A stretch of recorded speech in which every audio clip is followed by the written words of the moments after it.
Hillary Clinton excited to devastated in 2024. Here she is talking about the glass ceiling.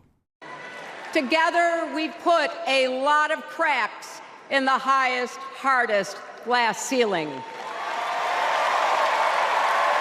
Tonight, so close to breaking through once and for all.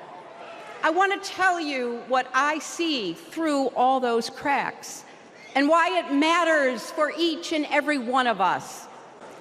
Look, if you'll remember, this was a huge part of her 2016 campaign. They had this build up to her, and they went through all the presidents in the video, and then the glass ceiling cracked, and then there she was. Mm-hmm.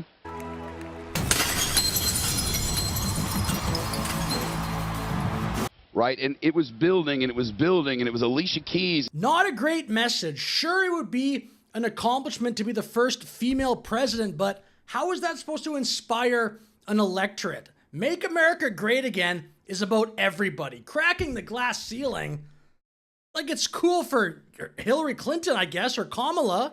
And you know what? On the other side of that glass ceiling is Kamala Harris raising her hand and taking the oath of office as our 47th President of the United States. I don't know about that.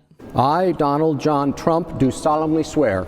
I, Donald John Trump, do solemnly swear. Okay, that clip was from the DNC. We're now going to move forward about a month to an interview that Hillary Clinton did with Rachel Maddow. We're not going back to the, romance with dictators that puts, innocent lives at risk and America's security in danger. We can't go back and give this very dangerous man another chance to do harm to our country and the world. That's so ridiculous. Who in recent history has a better track record on foreign policy than President Trump? So far, in 4 years and around 6 months, he's doing great. He's definitely doing better than Biden did. I am pleased to report that the bloodthirsty killers known as ISIS have been driven out from the territory they once held in Iraq and Syria. It all began from a desk before dawn when Russian President Vladimir Putin declared a special military operation on Russian television. Okay, now we move forward just a little bit to a different interview. But in any event, she rose to the occasion.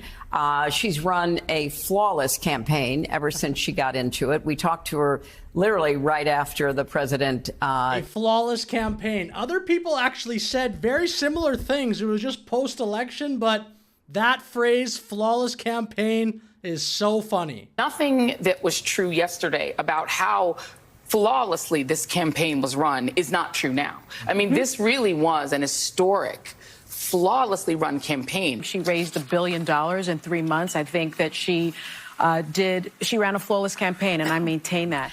And in the book, I write about what it would be like to have fallen asleep now and not know who won, and waking up after the election and after the inauguration. We won! And to see what Trump is doing, which is implementing his policy with military troops in the street to, grab the woman who waits on you at the diner, pick up the guy who's, mowing the grass in the neighbor's yard. Not because you have any information about them, but because of the way they look. And that's just so crazy. Democrats caused this ridiculous problem with so many illegal immigrants by not enforcing the border. Tonight on the Texas border, 8,500 mostly Haitian migrants still inside this tent city. President Biden today addressing the crisis for the first time. We will get it under control. And then when someone wants to fix it, they just throw around these, essentially insinuating they're racist, that they're so, bad, all these policies to fix the problem. That's just so shameless. Okay, we move forward just a short while later. Here's Hillary Clinton on The View. But, what really ticks me off is the cognitive ability is really as my Aunt Julie used to say, he took a drop. He's worse than ever. The things that come out of his mouth. The other day, he said the Haitians have to go back to Venezuela. I mean, he's really losing it. So what really annoys me. It's so funny they thought this would work when it was obviously happening to Biden. Oh, Trump's cognitive ability. Come on. They raked poor Joe Biden over the coals for every little misstep, and this guy gets away with every single thing, and that's including a lot of the media. What do you make of that? I don't know what to make of it because I find it every little misstep. The White House is in an uproar, blasting what they say is a right-wing media attempt to make President Biden appear senile by manipulating and selectively editing video clips. You know, if you listen to him, half the time he makes no sense. No sense. Nothing. It's word salads. It's incoherence. It's grievance. And you listen and you try to figure out, okay. I actually think many people have just tricked themselves into thinking that Trump just spews a bunch of nonsense all the time. Trump has trolled and triggered some of these people so much that it's like they just can't accept that he ever says anything reasonable. And he is, though, someone who has a kind of visceral ability to trigger people, trigger their hatred, their anger, their insecurity, their fear. He can definitely trigger people, not in the way she's explaining, though. He'll say migrants killing people, and all of a sudden, whatever was Eating before, pets. and this crazy stuff that has been disproven over and over again doesn't stop him. He's the best salesman in the world. If you're still arguing that, it's just a bunch of word salad, there's a term for that. It's called Trump derangement syndrome. They suffer from a thing called TDS. Do you know what that is? Yes.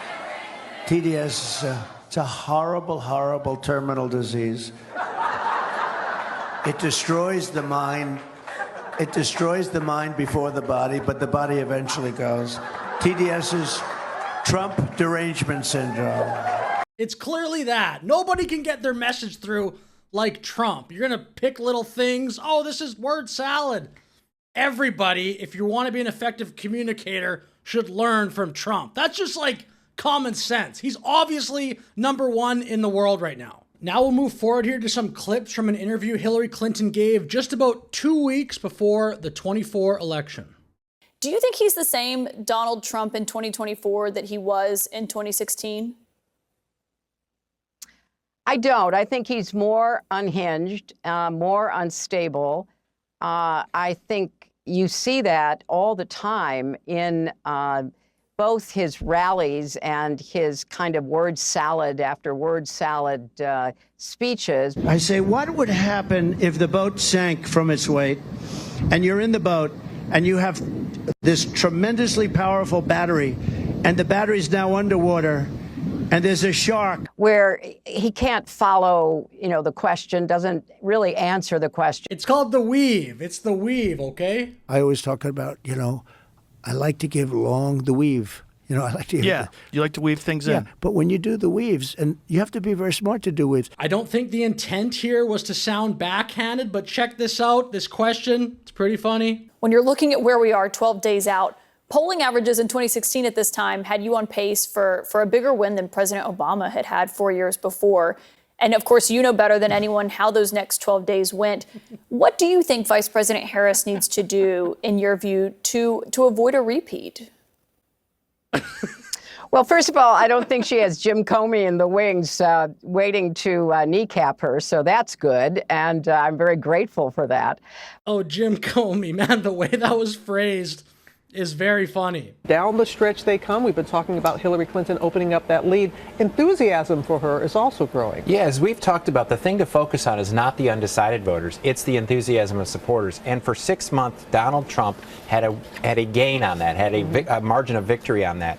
And now Hillary Clinton has taken a slight lead on enthusiasm of voters. And when you're looking at the last 15 days, that's what matters most. This means that Donald Trump will be the 45th president of the United States, winning the most unreal, surreal election we have ever seen. I want to thank the American people for the extraordinary honor of being elected your 47th president and your 45th president. Okay, a few clips here post-election. First one is Hillary Clinton laughing at Trump's idea of changing the name of the Gulf of Mexico. Here you can see Clinton here. Watch her in this clip.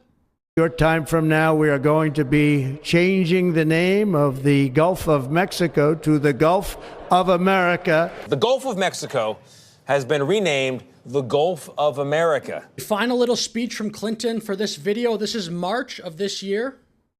There's no way to explain it away. Autocracy is on the march, and we now have a government in the United States that has thrown in its lot with the autocrats, which has made a choice to support those who wage war, not peace. Really? War and not peace. That's rich. When crooked Hillary Clinton was running against me, she said, look at him, listen to him. He will start a war, a world war. We had no wars other than I defeated ISIS in its entirety. Listen to his rhetoric. Listen to his horrible tone.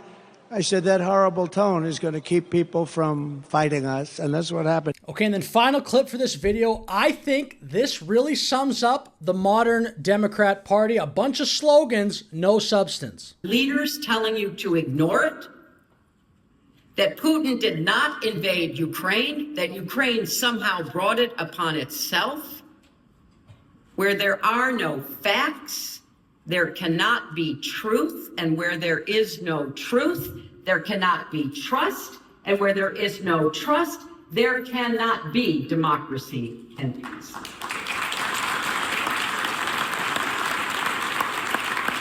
I mean, cool, but it's just a slogan. Anyway, with that said, I'll finish the video. Thank you very much for watching. Like and subscribe. Have a great day.